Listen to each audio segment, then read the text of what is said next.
dari saudariku LH, gitu kan? Assalamualaikum warahmatullahi wabarakatuh. Salam warahmatullahi wabarakatuh. Pak Ustadz izin bertanya. Baik. Satu, bolehkah membaca mushaf saat sholat fardu sendirian? Dua, ibu saya kan sudah tua, Pak Ustadz. Dan maaf bacaan sholatnya ada yang keliru. Bolehkah saat saya jadi imamnya menzahirkan semua bacaan sholat dari takbir sampai salam? Terima kasih Pak Ustadz. Baik, begini. Saudariku, semoga Allah muliakan Anda dan ikhtiar Anda semoga dijadikan anak yang saleh, bermanfaat untuk orang tua, dan semoga ibunda diberkahi di akhir usia-usia, ya maksud saya menuju kepada usia sepuh, karena kalau kita katakan akhir jangan dikaitkan selalu dengan kematian ya, karena orang muda pun bisa meninggal ya, banyak orang sehat juga bahkan wafat duluan dibandingkan orang sakit, demikian seterusnya ya. Karena itu jika ada peluang kita berbaik, berbakti kepada orang tua kita, bahkan oleh Allah berikan umur yang panjang, itu kesempatan bagi kita untuk bisa memberikan bakti yang terbaik, dan semoga itu jalan kita untuk mendapatkan surganya. Kita jawab pertanyaannya. Satu, bolehkah membaca mushaf saat salat fardu sendirian? Tidak. Dalam salat fardu, maka yang dibacakan yang kita hafalkan, ya, baik sendirian ataupun berjamaah, yang kita hafalkan, karena yang dituntut dari Al-Quran itu sederhana. Quran surah ke-73 Al-Muzammil ayat ke-20, faqra'u ma tayassara minal Quran. Baca yang kita hafalkan dari Al-Quran, yang paling mudah kita hafalkan. Kalaupun yang dibaca hafalnya kuluh, ya kuluh aja.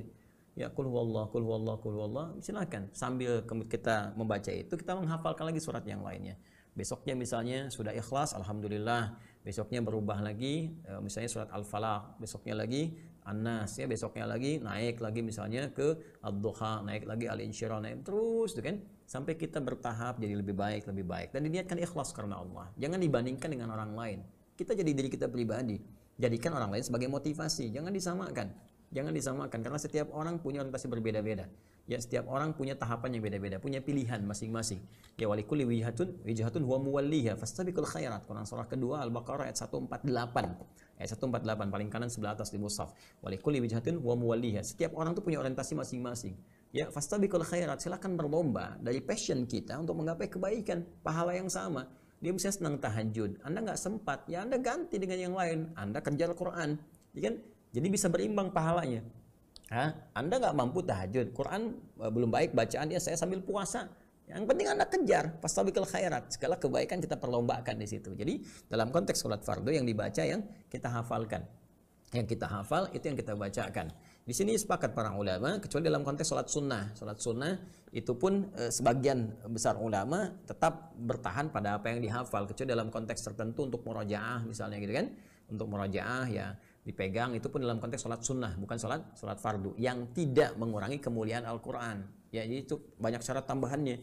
Jadi jangan sampai ketika pegang mushaf tiba-tiba mau sujud, Quran disimpan tempat yang rendah, gitu kan, dan sebagainya. Itu harus cari wasilah-wasilah yang tidak merendahkan kemuliaan Al-Quran. Jadi jalan terbaiknya coba dihafalkan baik-baik. Di luar sholat baru kita bacakan lagi. Sholat dibacakan yang kita hafalkan dari situ. Yang biasanya terjadi di sholat-sholat seperti Ramadan ya. Ya, sholat seperti Ramadan. Jadi kalau orang sendirian itu jarang sekali pegang mushaf. Biasanya kalau Ramadan jadi makmum untuk menyimak, gitu kan. Nah, itu pun ada perselisihan pendapat di kalangan ulama yang membolehkan tetap dalam konteks ibadah sunnah, itu pun yang sekiranya menggunakan mushaf dalam kondisi yang tidak merendahkan kemuliaannya. Jadi kecil, lihat, masukin kantong kalau sujud, gitu kan. Tidak ada potensi jatuh dan sebagainya. Adapun untuk imam, itu mutlak harus hafal. Nggak ada imam nyontek, gitu kan. Jadi kalau saya bertahan, imam tuh mesti hafal. Ya, kalau nggak hafal ngapain jadi imam, gitu kan. Nah, dari dalam konteks tertentu kadang kita temukan, kalau saya berpendapat mengambil pendapat para jumhur ulama yang menekankan bahwa imam itu menjadi imam karena hafal, bagus bacaannya. Ya, orang yang afqah, orang yang paling fikih, ya, kemudian asan, orang yang paling tua, sepuh, paham fikih salat, kemudian paling bagus bacaannya, juga paling mengerti, ya. Jadi bukan belum hafal kemudian maksain jadi imam atau membaca ayat yang nggak hafal, itu yang tidak diperkenankan. Atau misalnya mohon izin ya, ini hanya saling share saja. Kadang-kadang saya temukan di depan imam itu ada tempat mushaf besar dibuka begini, ya imamnya baca, ya itu kan di luar sholat. Kalau di dalam sholat ya sudah ditutup, gitu kan.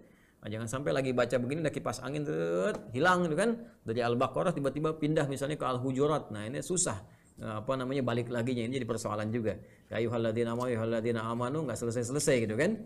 Baik, karena ayat yang pengen dibaca kutiba alaikumusiyam, sementara yang terbuka ayyuhalladzina amanu la yasrakum minkum, gitu. Jadi repot. Wallahu taala a'lam bissawab. Itu yang pertama. Yang kedua terkait dengan kondisi ibunda, semoga Allah menjaga kesehatan beliau.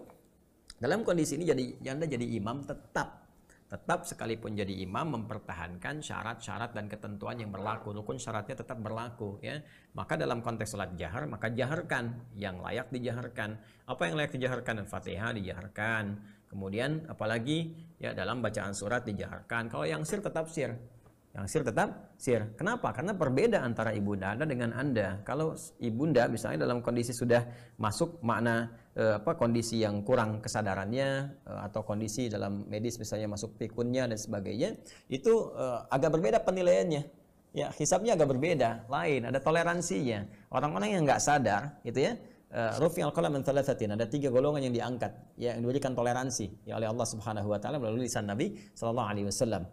Ya, satu anis sabi hatta yahtalima, dari anak kecil yang belum balik sampai dia balik. Jadi anak kecil pun kalaupun dia bacaan salatnya salah itu nggak dianggap. Ya, nggak dianggap. Mohon maaf, misalnya kalaupun dia berbuat mecahin piring, ya itu nggak bisa kita hukumi juga karena belum matang gitu akalnya. Ya, dia lewat orang depan orang sholat jangan dimarahi. Emang dia belum ngerti kalau bapaknya lewat ya, nah, depan anak yang sedang sholat, nah itu yang baru disoal. Tapi kalau anaknya lewat, ya itu bukan persoalan gitu kan. Ya bapak, ibunya sedang sholat, bapaknya, mama, itu masalah gitu kan. Tapi kalau anak kecil biasa, mama gitu kan, dia teriak bahkan dia nangis itu nggak ada masalah. Anis sabi hatta yahtaliman. Kemudian anil majnuni hatta yufiqa, ya. Dari orang yang kesadarannya terganggu, ya, kesadaran terganggu sampai dia waras kembali. Dan dari orang-orang yang kesadarannya berkurang, ya, dari pingsan misalnya sampai dia sadar, atau tidur koma sampai dia sadar kembali, atau yang kesadarannya menurun seperti tadi sehingga dalam keadaan tidak sadar dia mengerjakan sesuatu, itu tidak dihukumi. Namun dalam kondisi demikian tetap kita membimbing. Ya, misal dalam kondisi beliau sholat, Anda misalnya tidak sedang jadi imam di sampingnya, Anda bacakan, dia ikuti gitu kan, lalu kemudian baru Anda sholat. Tapi kalau Anda posisi jadi imam, Anda bacakan apa yang Anda bacakan dalam jahar, dalam sir pun Anda bacakan apa yang ada dalam sir. Ya, kalau Anda ingin ambil jalan tengahnya, misal boleh jadi ketika ibunda sholat, Anda dampingi di sampingnya misalnya, dalam konteks memberikan bimbingan, bukan dalam konteks sholat yang Anda tunaikan. Ya, misal Anda sholat dengan niat untuk membantu ibunda, nah Anda bantu bacaan-bacaan dijaharkan dari takbir sampai dengan selesai. Setelah itu Anda sholat lagi, mengulang sholat Anda misalnya, itu dibenarkan. Jadi yang satu untuk membantu ibunda ya dalam hal kondisi sholat, yang kedua adalah sholat yang Anda kerjakan. Ya, itu semoga dengan itu jadi ikhtiar terbaik Anda untuk berbakti kepada ibunda. Wallahu taala alam.